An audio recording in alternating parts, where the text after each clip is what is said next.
In this video, I'll be comparing 3 different methods for scanning film. Method number 1 is a drum scan, ostensibly the best quality and certainly the most expensive. Method number 2 is scanning on a flatbed film scanner using a fluid mount. In my case, it's with my trusty Epson V750 scanner using an inverted fluid mount. And method number 3 is scanning your film using a digital Sorry, that was weird. Sorry. Method number 3 is scanning your film using a digital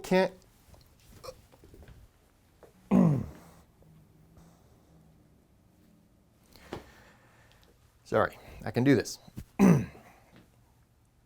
Method number 3 is scanning your film using a digital camera.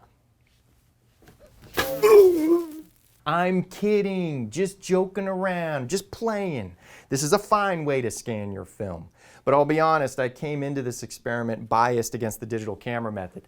I don't know why, except that it just kind of felt icky. Taking my beautiful film photos and digitizing them with my stupid Canon 6D just felt wrong.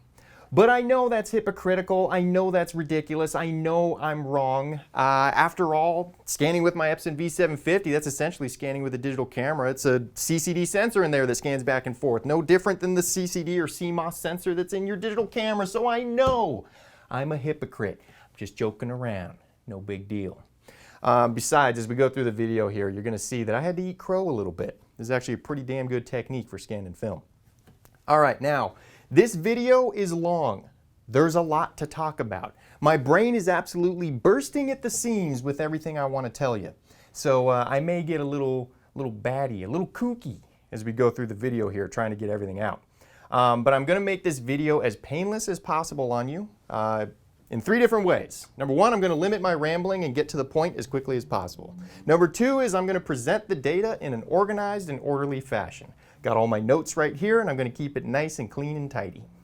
And then finally, I'm going to put a table of contents below the video here in the description, so you can jump ahead to the parts that matter to you. But I only ask one thing in return.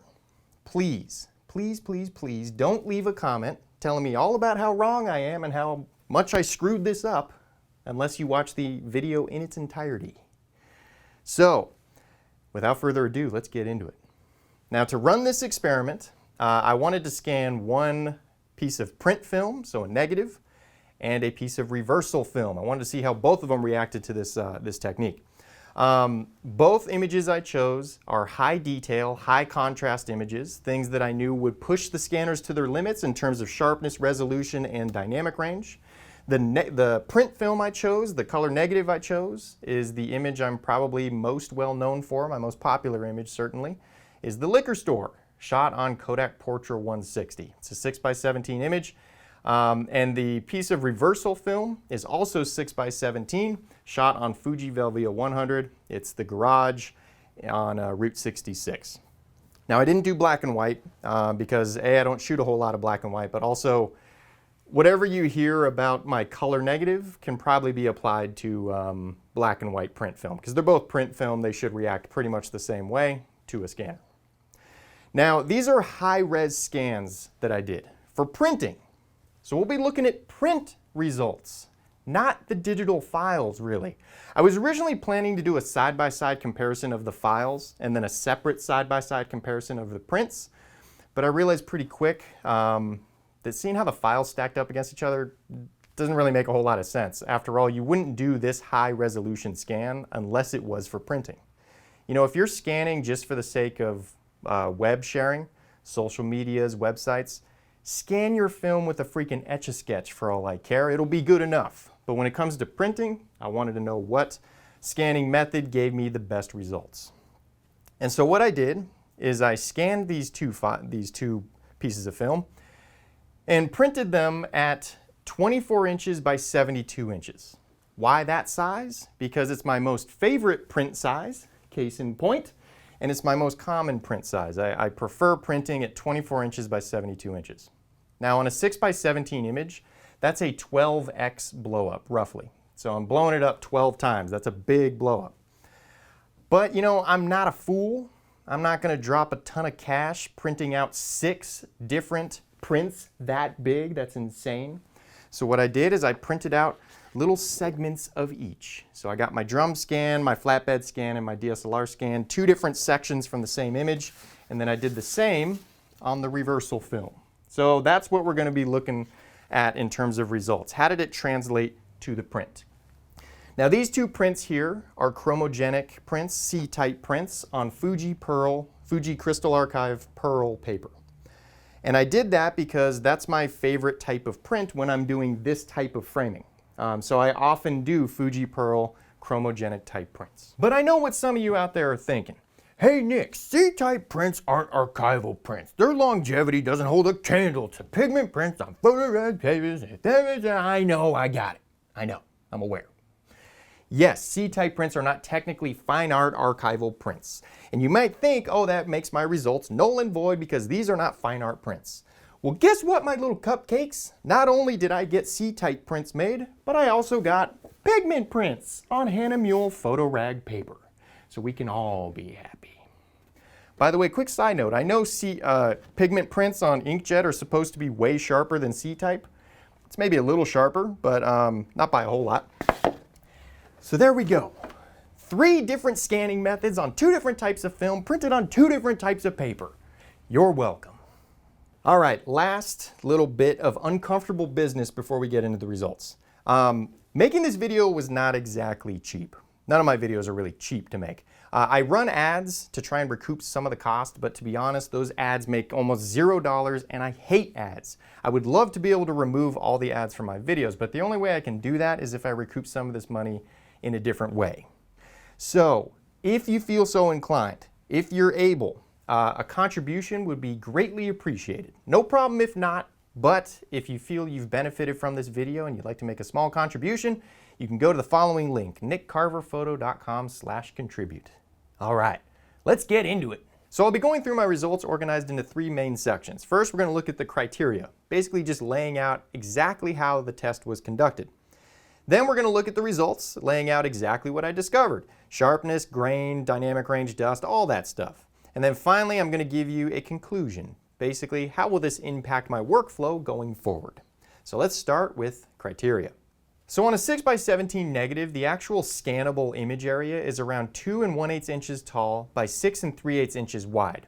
I'm looking to do a 24-inch by 72-inch wide print, so that's where I get the 12x blow-up figure.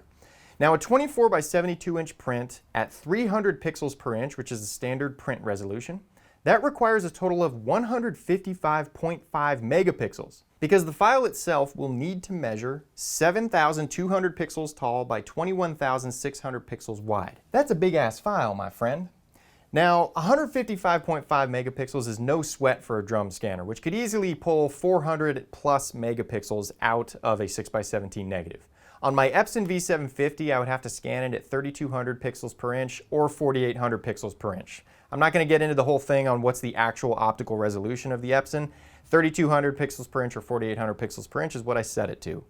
Now, on a digital camera scan, assuming, let's say it's a 20 megapixel sensor like my Canon 6D here, I obviously can't do it in a single frame because 20 megapixels is nowhere near 155. So I actually have to scan it as a stitched panoramic, basically scanning the image in at least 8 stitched images. Realistically, it's going to be more like 12 stitched images when you factor in overlap needed for stitching. So let's look at the 3 different scanning methods specifically and how I conducted them. So the drum scan. The piece of reversal film, the Fuji Velvia 100, that was scanned by Aztec Imaging in Irvine, California. Now for the print film, the color negative, there's a little bit of a backstory here. So I originally had the negative scanned by Aztec Imaging, the same lab that did the reversal film.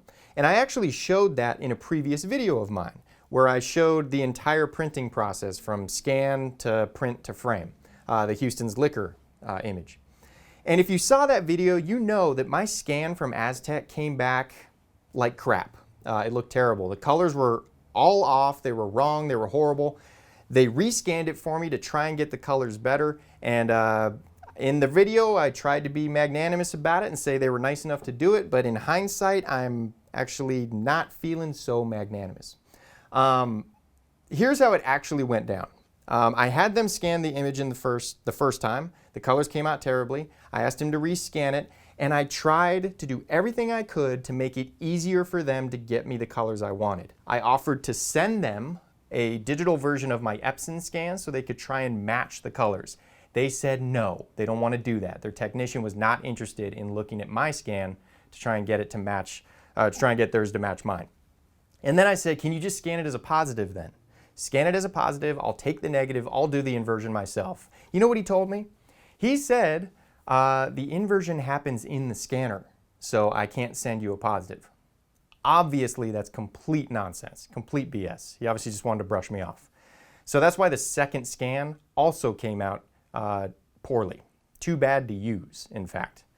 Now, after that video came out, I had several people reach out to me, other drum scanners across the country. They reached out to me and said, hey, I can get you way better results than Aztec did. I don't know why their colors are so bad, but I can do better. One of those people who reached out to me was Michael Strickland, who, by the way, is a fantastic photographer and an equally fantastic drum scanner. Michael reached out to me and said, hey, I'm willing to scan that thing for free to show you how good it could be. Just mention me in one of your videos if you don't mind. So I sent the negative off to him. He scanned it. It is way better than the Aztec scan. So if you're going to be doing drum scanning, go to Michael Strickland. He did a color inversion for me that was way closer to my original image. And not only that, he sent me the positive image, the uninverted image, so that I could do it myself. A true professional obviously wants the photographer on the receiving end to be happy. So that's how the drum scan was conducted for the negative. I still use the Aztec scan for the reversal film though. The Epson scan. So I did a fluid mount on my Epson scan using the betterscanning.com inverted fluid mount station. And I chose that method because as I covered in a previous video comparing 5 different Epson scanning techniques, that yielded the best results. I used Silverfast 8 software, the top of the line one, to scan the file. There's a feature in Silverfast 8 called Negafix that I used to help invert the colors properly on the negative. And I scanned the images at 4,800 pixels per inch. As for the digital camera scan, because I came into this biased against the digital camera technique, you might be thinking that maybe I didn't do a very good job at it to try and sway the results. But I assure you that's not the case. I did everything I could to get the best quality scan from my digital camera. First off, I used a Canon 6D set to the highest resolution possible, which is around 20 megapixels. I shot on RAW. I used a 100mm macro lens set to the sweet spot aperture, which is around f11. I used mirror lockup and a cable release along with a very sturdy tripod in order to minimize vibrations and shakiness. I fluid mounted the film to keep it perfectly flat, thus to keep focus perfect across the entire image. I leveled the camera perfectly, made sure it was nice and perpendicular to the film. I used a light table as my illumination source from behind, and what I did is I scanned it in multiple images, basically doing a stitched panorama, being sure to overlap the images plenty so that they could merge seamlessly. So I did everything I could to make sure I got good results out of this. So that's the 3 techniques, and that's how I did it. To prep the files for printing, first off, of course, I color corrected the files naturally, and I tried to get the colors as close to similar to each other as possible. I resized the images to 24 inches by 72 inches at 300 pixels per inch using Photoshop. I did not manually clean any dust on these images because I wanted to see how the dust compares on these different techniques.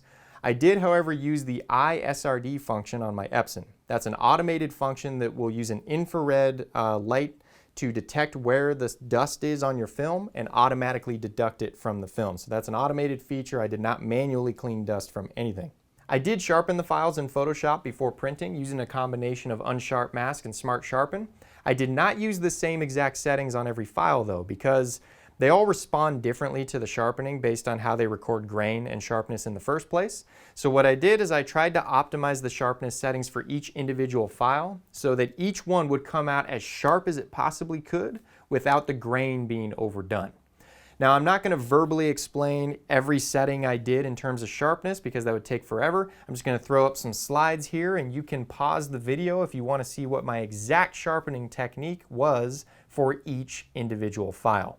And I came to these settings based off of a lot of trial and error and many years of printing. I've kind of figured out what how the file can look on the screen, how that's going to translate to the print.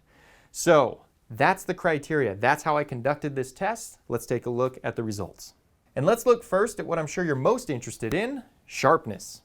On the color negative, the sharpest scan without a doubt was the drum scan. The least sharp was the Epson. The digital camera obviously came in second. I wouldn't say it was a distant second to the drum scan. It actually was pretty damn good. But the drum scan was noticeably sharper than both of them. But I want to give you a quick note on this. This difference in sharpness wasn't as huge as I was expecting. And I will say that from about 10 inches away, looking at the print from about 10 inches away, the difference in sharpness is very noticeable. If you move back just to 18 inches, so 1.5 feet, the difference is noticeable probably only to a keen eye. So a photographer would probably notice it, but I don't know that the average person would. And then from a normal viewing distance of like 3 feet or further, the difference is essentially non-existent. You can't even see it. So from a realistic viewing distance, these pretty much doesn't really matter. They're all pretty damn sharp from 3 feet away. But if you get into 10 to 18 inches away, the drum scan's really going to edge out the other ones, and the Epson's going to be noticeably softer than the other two. On the piece of reversal film, the Fuji Velvia, the best was a tie between the drum scan and the digital camera. The worst was the Epson. Now this might seem strange at first, like why wouldn't the drum scan blow the others out of the water on the reversal film too? If it did that on the color negative, why not on the reversal film? I think it's because Aztec did the scan. I know this might sound like I'm beating up on Aztec, but for real, after looking at the scan from Michael Strickland on the color negative, I'm quite certain that if he scanned the Velvia 100, it would be way sharper than the other two. But the way the scan came from Aztec, it's about even with the digital camera. It's not that much sharper. And by the way, the Epson is the least sharp, but not terribly. Like it actually did an okay job. The difference between sharpness on the reversal film was less noticeable overall than on the color negative. I don't know exactly why that is. Part of it, I'm sure, is because Michael Strickland did the scan on the color negative and not Aztec, but there you have it. Now let's take a look at grain. So which one had the most noticeable grain, which one had the least noticeable grain? So on the color negative, the least grain came from the Epson, the most grain came from the drum scan. And on the reversal film, it was the same. The least grain came from the Epson, the most grain came from the drum scan. Naturally, the least sharp scan will have the least noticeable grain. And the sharpest scan is going to have the most noticeable grain, because those things kind of go hand in hand. If the grain isn't as sharp, it's going to be less noticeable. If the grain's sharper, it's going to be more noticeable. It's pretty simple. But also, drum scans actually record negatives basically on a granular level. They're scanning like each individual grain. So it's no wonder that it would have the most prominent grain out of these three different methods. And the Epson just being softer in general, it's going to have less grain. But I will say, every method, you would be amazed at how much grain you would see on the screen that doesn't translate to the print. Like when I scanned these images and I was doing the sharpening in Photoshop, I was pushing the sharpness so hard that the grain was like, that's gonna look bad. I was pretty certain the grain was gonna be terrible on these. And then you get a print back, whether it's C-type or pigment on a photo rag, the grain just kind of melts away. So you'd be amazed at how far you can push the digital sharpening and how grainy the digital file can look without it translating to the print itself. Now let's take a look at dynamic range. Now on the negative, on print film, dynamic range is irrelevant. Negatives aren't dense enough for dynamic range to be a problem. Whether you're talking color or black and white, they're simply not dense enough for the scanner to really be taxed, for it to be maxed out. So any scanning technique is going to be fine on a print film. Reversal film, however, is much denser, and that's where the dynamic range capability of the scanner really comes into play. Especially if you're dealing with an exceptionally dense film like Fuji Velvia, especially Velvia 50. On the reversal film, I got the best dynamic range from the drum scan. Better shadow detail. Highlight detail isn't really affected by it because that's thin film. The shadows are where you get more detail in a better scanner because that's the dense part of the film. So I got a better dynamic range from the drum scan. Truth be told though, the digital camera was basically tied. I was amazed at how good the shadow detail was scanning with my digital camera. That was probably the most surprising thing I saw scanning with my digital camera. The worst, of course, was the Epson. It doesn't have as good a dynamic range because, again, it's not a top-tier scanner. It's a flatbed scanner. One thing I do want to point out, though, the lower dynamic range of the Epson wasn't as noticeable as I expected. Even on a high-contrast film like Velvia, I expected it to be way worse than the drum scan, but truth be told, I only noticed a better dynamic range on the deepest, darkest, nearly blackest shadows. That's when the drum scanner was really noticeable, but pretty much anything short of nearly pitch black, the Epson handled it just fine. Now moving on to dust, I got the same results on both the color negative and the reversal film.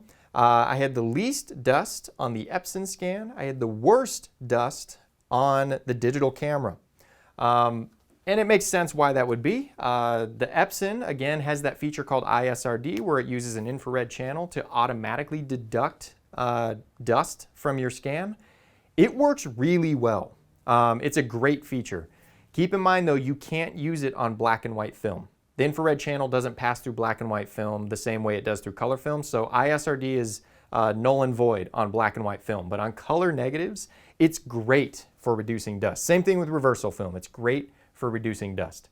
The dust on the drum scan was worse than the Epson, but not as bad as the digital camera. And that's because Michael Strickland does a little bit of cleanup on the file before he sends it to you. In his words, he goes through the file at 60% and cleans up any visible dust, but he doesn't do any intense cleanup. So he's going to clean up the file a little bit, but you're going to have to do the rest. I don't know what the deal is with Aztec, though. Now moving on to color, and to me personally, this is probably the most important section.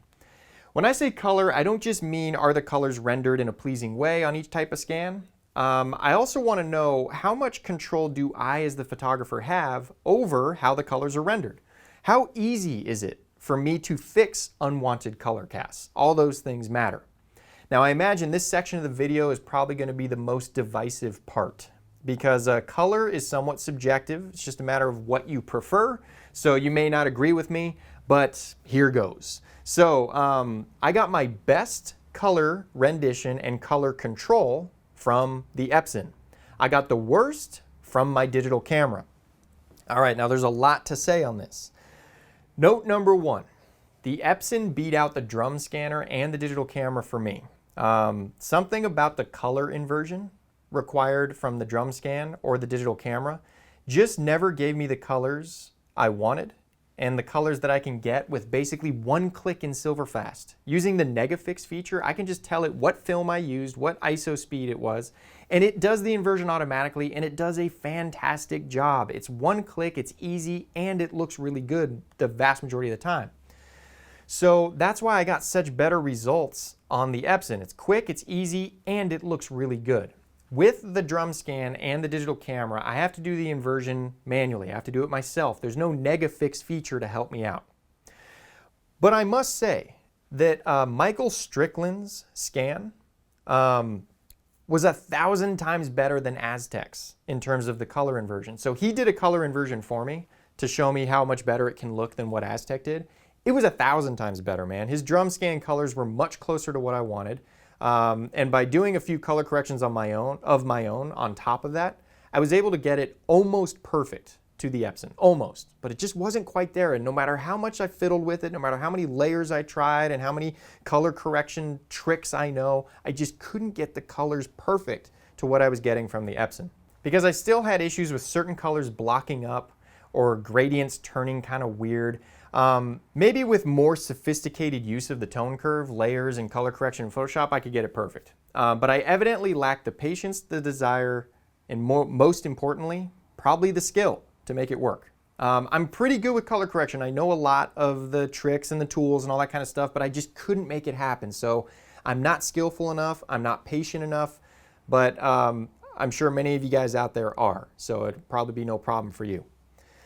Now, even if I did have the skill and the patience to do a proper color inversion on a drum scan or the digital camera scan, it's still way more time consuming than using Negafix on Silverfast. So just the speed and the fact that it gives me just one click, beautiful colors, that's worth a lot to me. Now, note number 2, color correction on the digital camera was a goddamn nightmare for me. I hated it. I tried it so many different times. I tried it so many different ways, and I could just never get good color inversion on my print film. I'm sure with practice it can be mastered. I'm sure there's people out there who are really, really good at it. I'm evidently not, and I tried lots of different ways, lots of different techniques. I just couldn't get it done. Now, if you are doing a color inversion from a digital camera, the best way to do it is with Negative Lab Pro. It's a plug-in that you can get for Lightroom or Photoshop, I believe. It makes the color inversion infinitely easier. But even then, even when I inverted the colors as best I could, even using the plug-in Negative Lab Pro and all that kind of stuff, the picture just looked Canon to me. It looked like a stupid digital photo from my Canon. I couldn't get it out of my brain that the greens looked Canon to me and the reds looked Canon to me. It just felt like a digital photo. Maybe that's in my head. Maybe it wouldn't bother you, but that's how I felt.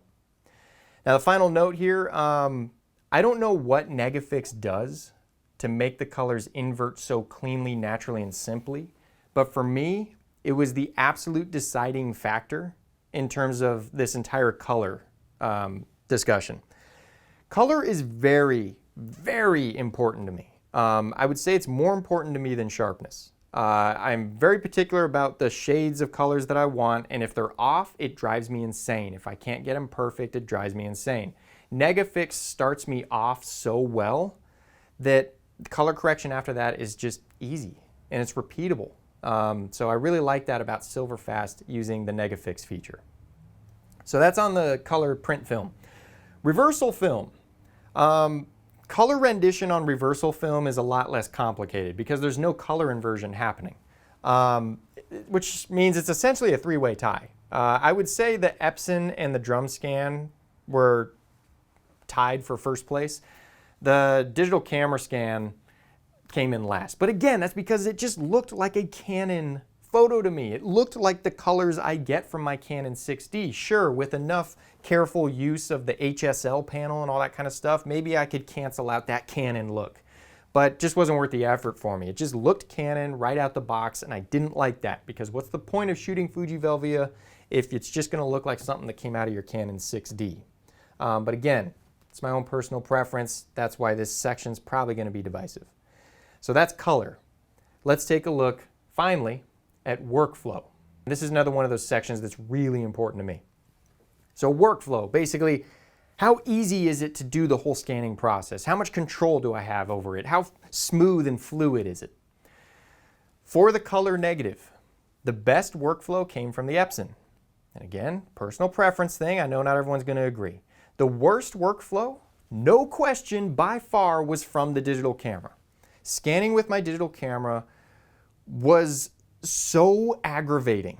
It was so annoying. And I tried it again and again. I redid it. I came back months later after a break. I tried to make it smooth and seamless and clean and easy. It was just always so aggravating. So let me explain. Now, the workflow for scanning on my digital camera was such a nightmare for many reasons. One was mounting the negative, setting up the camera, making sure it's perfectly level, overlapping the exposures. The actual scanning process itself was kind of annoying and time-consuming. And not only that, I had to be involved with my camera through the entire scanning process. I couldn't just click scan and then go do something else. I had to do it the entire time. Also, because I had to keep the camera perfectly level over the negative, it was just kind of backbreaking. I was hunched over my camera, moving it around, and it was annoying to do. Much more annoying than just clicking scan or sending off the negative to someone else. Now with the Epson, I can fluid mount, start the scan, go about my business. The color inversion was a piece of cake. The color inversion on this was a nightmare. That's all part of the workflow. But then finally, stitching the images together. So remember, I did a multiple panoramic thing here. Stitching those together was the worst thing in the world. It made me want to punch my computer in the face. It was so annoying. You'd think it would just go together perfectly seamlessly because everything's perfectly level. I'm overlapping nice. It's a nice flat thing. It never, ever lined up perfectly. And I tried everything, no matter how I did it. The automatic merge never worked. I tried merging before the color inversion. I tried doing it after the color inversion. I tried merging it in pieces. I tried merging it all at once. I tried every different setting you can imagine on the merging software. I tried it in Lightroom. I tried it in Photoshop. It just never lined up. It got close, but then like the power line would just be notched down because it didn't find the connection there. So I don't know why the auto merge function just couldn't figure it out, but it would never line them up just right. And so that means I would have to manually line them all up in Photoshop. So again, the workflow just becomes so exhausting in that sense. Now, all of these troubles that I ran into with scanning on my digital camera would be essentially wiped away if you were scanning the negative with a single digital exposure. So not doing a merged multiple exposure thing. If it was just a single shot, it would eliminate the photo merge headache, which was the deal breaker. That photo merge thing was an absolute deal breaker. And the Negative Lab Pro plugin could be quickly and easily applied for excellent color rendition. It would work a lot better, is what I'm saying. So if you're scanning the negative using a single digital exposure, you only have as many megapixels as the digital camera. So 20 megapixels just isn't enough for a print that big. So there's no way I can do it in a single exposure, which means I'm gonna have to stitch images, which means I'm gonna be in for a nightmare and I'm probably gonna break my computer from punching it out of rage. As for drum scanning, the workflow is pretty easy because you're not doing it. You're sending the negative off to someone else, they're doing the whole process, you get a file back. The only part of the drum scanning workflow that's kind of a nightmare is you have to do the color inversion yourself. So if you're good at that, great, no problem. But if you're not that good at it or you don't have the patience for it like me, then that makes the workflow kind of aggravating. Now, if there was a way to have a drum scan using Silverfast with Negafix, oh, that would be the best. I'd probably have to get my own drum scanner for that though. And then also part of the workflow was cleaning dust. Cleaning dust on the digital camera scan would take forever.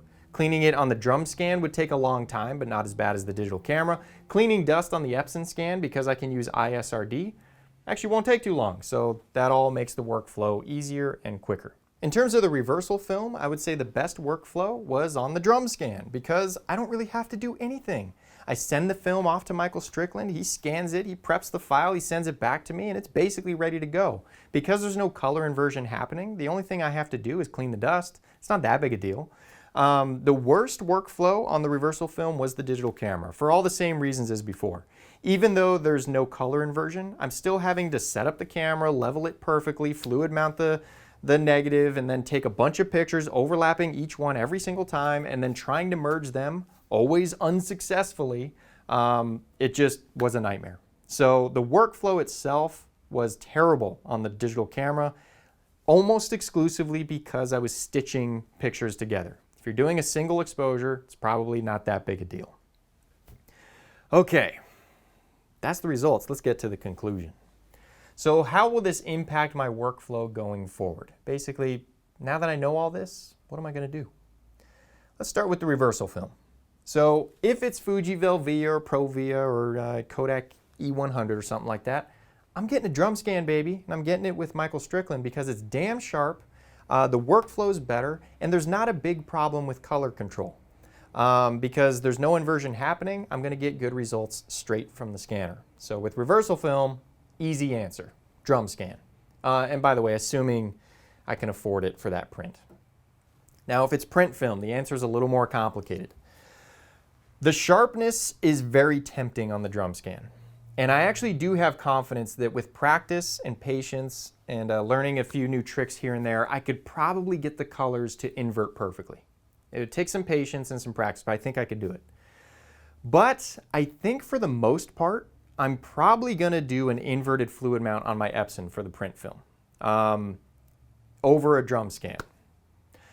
The much, much easier workflow and the results I get in terms of color, to me, are worth the minor sacrifice in sharpness. And I say minor because I'm thinking of people's realistic viewing distances. I know from 10 inches it's not a minor difference, but from realistic viewing distances it's minor. So that's a small price to pay in order to have a nice clean workflow that I have full control over from start to finish, and I can get good colors without pulling my hair out. I imagine some people hearing this conclusion will think I'm a fool. Nothing but a rank amateur for picking the less sharp Epson scan for my print film. But I don't care, because here's the thing. I'm not really a sharpness whore. I never have been. I don't think sharpness is the end-all be-all, like many folks do. I'm also realistic about viewing distances and the picture as a whole. You know, to me, having complete and uncomplicated control of the color is just as important, if not more so, than an improvement to sharpness that would only be visible from very close viewing. Color control, color rendition, dust control, workflow, these things are all huge factors for me. And in this case, the benefits of scanning on the Epson slightly outweigh the drawbacks compared to a drum scan. For you, that may not be the case, and that's fine. We can all still be friends. So there you have it. That's comparing 3 different scanning techniques. Thanks for sticking it out all the way to the end. I'll see you guys next time.